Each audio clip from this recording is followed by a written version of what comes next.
د صحابو صفت دا ده چې کله ګناه وکړي خو ګناه کې چې الله ور په یاد سي بخښنه د الله نه غواړي او په هغه ګناه باندې دوام او استمرار نه کوي. دا د مؤمنانو صفت ده. دوه صحابه ول طالبانو ورونو، یو صحابي انصاري او بل ثقفي صحابي. رسول الله د دوی په مابین کې ورورګلوي اچولې وله. بیا جهاد ترتیب سو. د انصاري طالبانو د ثقفي جهاد ته لاړه او د انصاري جهاد ته لاړ، ثقفي پاتې سو. خو داسې ورته ویلې چې زه لاړم جهاد ته، د ما کور کې د ما اهل مال ته د فکر وي. یو ورځ طالبانو د ثقفي سړي د انصاري ښځه ولیدله، غسل یې کړی ده، نو ویې لیدله ستي ورغی داسې لاس ترې نه راونیو مچو یې کړ. نو هغه خو میړی نه و، طالبانو شهوت پې غالب سو. نو بس چې مازې لاس مچو که طالبانو الله ور په یاد سو، ستي منډه کړه ووتله کور. زړل یې په غره کې اوسېده نه راتله کور.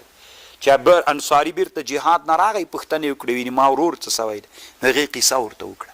سټي پسې ورغی، هلته غره ته چې پسې ورغی نو بیرته یې د ځان سره راوست. رسول زړل یې طالبانو په ګناه دومره پښیمانه و، نبي صلی الله علیه وسلم ته راوسته.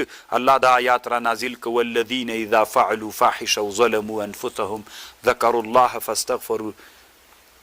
یو بل صحابیو طالبانو نبهان تمار نومیده، خرماوي خرڅولې ښځه ورته راغلې وله. نو ښځه چې ورته راغلې وله نو بیا داسې لږ حسینه غوندې وله. بیا ورته ویلې چې هلته دننه لږ خوندوره ده، دا خو د دوکان مخ ته ایښې وه دننه. نو بیا طالبانو ورونو داسې غېږ کې نیولې وله.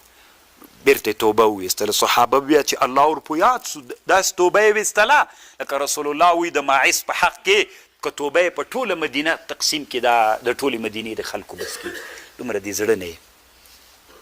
طالبانو یو مثال د تاسې به اورېدلی په مراحه کې ستا پلان اشغل من ذات النحیین. د ذات النحیین قصه خو په یاد د اسم تبذیل کې بحث کوي. ذات النحیین څه یو نحیه په لاس وړیا هم طالبانو صحابي و، هغه ابو هیثم ابن تیهان نومیده. فلان اشغل من ذات النحیین ثمار القلوب فی المضاف والمنسوب. دا یو کتاب د طالبانو. دا مثالونه څه تیر سوي دي؟ جنگ سوړ سو، میری تود سو، که نه جنگ روانو میری طالبانو پاس هغه کاو، پختې وهلې.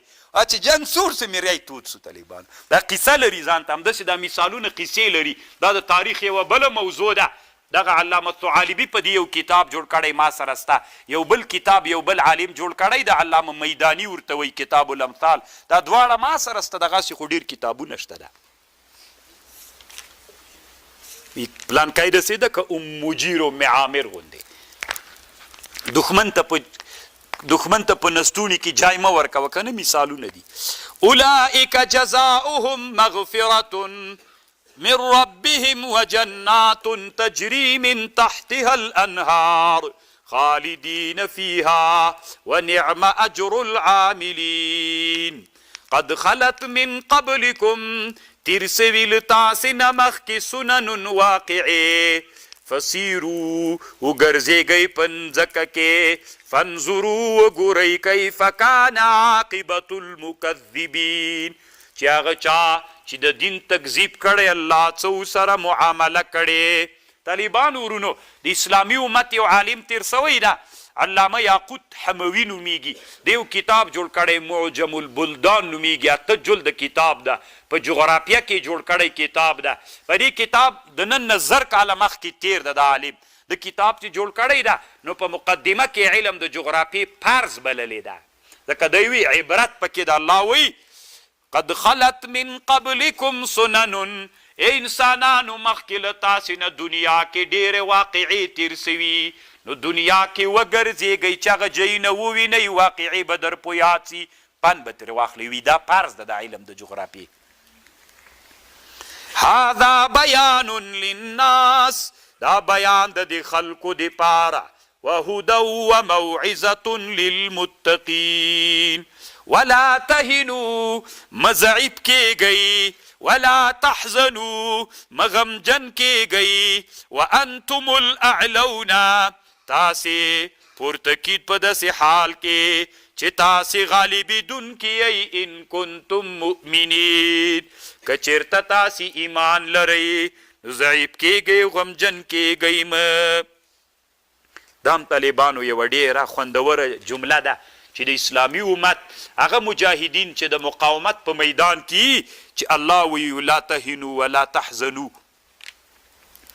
یمسسکم قرح که رسیدلی تاسې ته زخمونه دي فقد مس القوم قرح رسیدلی دي مشرکانو تم دغه زخمونه په مثل دي تاسې مخکې له تاسې نه په بدر کې وتلک الایام نداولها الله وی دا ورځې دي منګې تیرو داسې اړو را اړو یې بین الناس وليعلم الله الذين آمنوا وليعلم الله او چې معلوم کی الله کسان چې ایمان راوړی ويتخذ منکم شهدا